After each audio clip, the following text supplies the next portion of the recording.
Staying in the courts, proceedings in the Port Elizabeth Magistrates Court in the bail application by Christopher Panyiotou have started. He is the alleged mastermind behind the abduction and murder of his wife, Jayde. She was abducted today, a month ago, in front of her townhouse complex and found with bullet wounds the next day. Proceedings were delayed this morning. Advocate Terry Prince is not in attendance. The judge reminded the media not to record or report on any private conversations.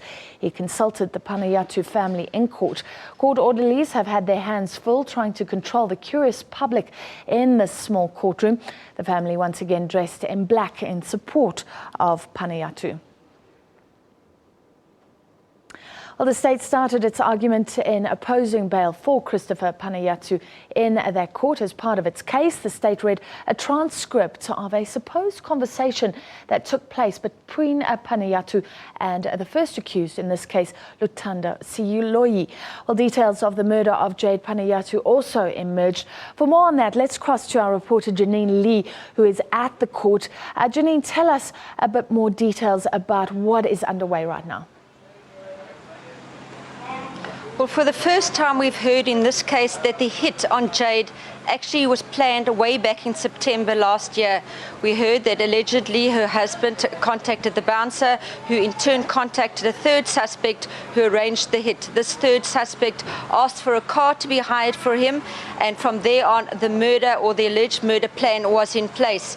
It was actually, there were two hits that actually had to be abandoned. One was due to bad weather, and the other was just the accused number 3 was driving around the actual area where Jayde lived. And then, as you said, a month ago, we heard that Jayde was standing outside her complex and she was hit on the head, blunt force trauma. She was then put in the boot of this hired car. She was driven to Kwanabughle near Uitenhage, where she was shot twice in the back and then she was shot once in the head. That has emerged for the first time, the official account of actually what happened to her. So that came out this morning after a stop-start affair in court. And we've actually heard today also that the motive for the murder was the fact that Christopher Panyiotou, he could not afford to keep 2 women in his life, that being his wife and his alleged mistress.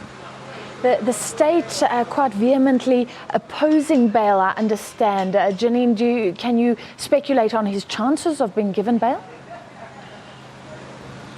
Absolutely. What the state is saying is what they're looking at. There's an investigation that's underway and the results aren't through, but it's called touch DNA on the money that was handed over. So they're waiting for those results. They should come in about 3 weeks' time, which will show, they're hoping the state will show, that perhaps Christopher Panyotou's fingerprints or DNA are on that money that changed hands.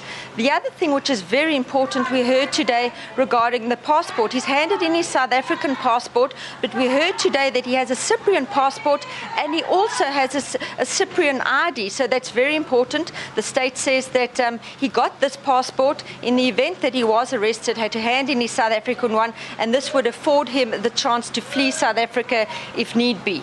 The state also said that his family owns property in Cyprus, so he has somewhere to go, and also that if he is convicted, he could face a life in prison, that he has lots of debt here, and that he's only a store manager at the OK Bazaars where he works, and he had said that if he was denied bail, that there would be no one to keep his businesses going and continue to keep the people who work under him in jobs. And the state said this is nonsense. Anyone can be employed as a state manager. So this is some of the things that have come out of court today. But the most important thing, I think, is the fact that he has a Cyprian passport and a Cyprian ID. All right, so the state arguing that Panayiotou is a flight risk. We'll keep you up to date with that case a little later on.